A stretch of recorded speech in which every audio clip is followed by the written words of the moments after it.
na para bang naaamoy niya kami. Grabe naman tong truck na to, oh. Parang na-personal na, oh. Sawadika! Maraming salamat nga pala sa panonood sa aming unang video.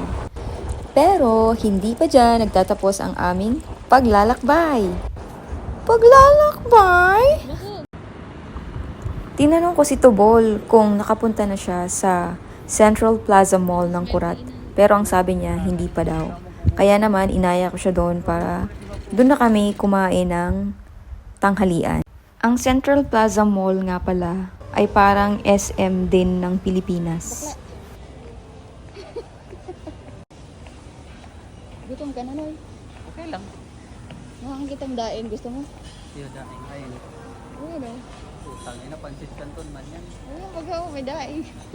Daing. Na Ito nga pala yung nagustuhan ko dito sa pagkain sa Thailand kasi napakamura na at masusustansya pa. Gigi. Mga tropa mo. Ikaw lang ang pinakaga ka. At kapag pumunta kayo sa isang public place at may narinig kayong pinakamaingay, worry lang ako. matik Sabi ko, okay lang. Pinoy yan. Magandang nga na araw kayo ng ano. Yung nagkikwento ka pero lahat ng nasa paligid mo, naririnig kung ano yung sinasabi mo.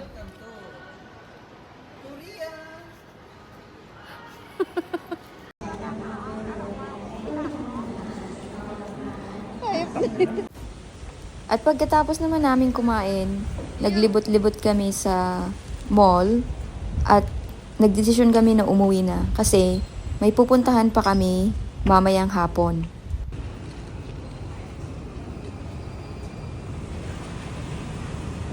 Kapun ka!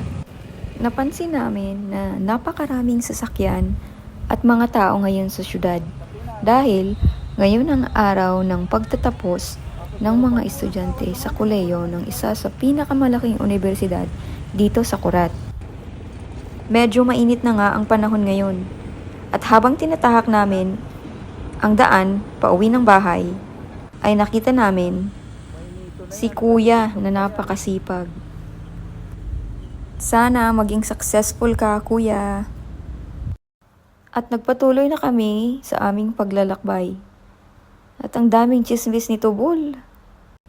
Minsan talaga nakakatuwang makinig ng mga chismis kahit hindi ka makarelate. Pagdating namin ng bahay, nagpahinga lang kami ng 2 oras. Dahil pupuntahan namin ang isa sa mga sikat na lugar na pinupuntahan ng mga estudyante sa aking pinagtatrabahuhan. Alam nyo, hindi lang puro picture o pasyal ang natututunan ko tuwing bumabiyahe, kundi mga simpleng aral na pwedeng dalhin sa totoong buhay. Una, pagpapasensya. Kasi kapag nagte-travel ka, hindi lahat perpekto.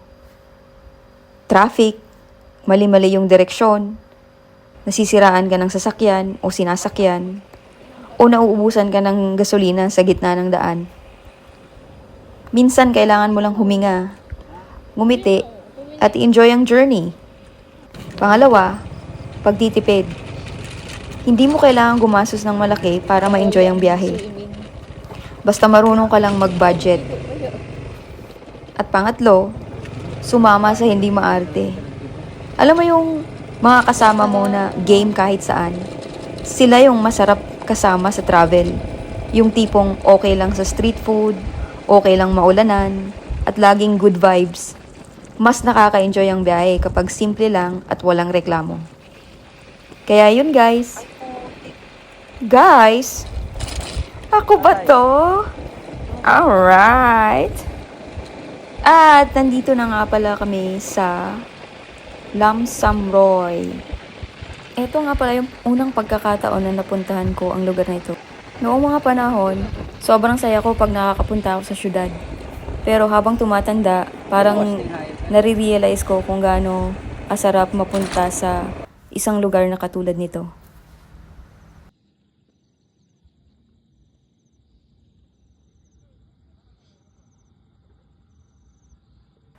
And that's it for today. Watch out for the next video. Thank you for watching. Bye. Love you.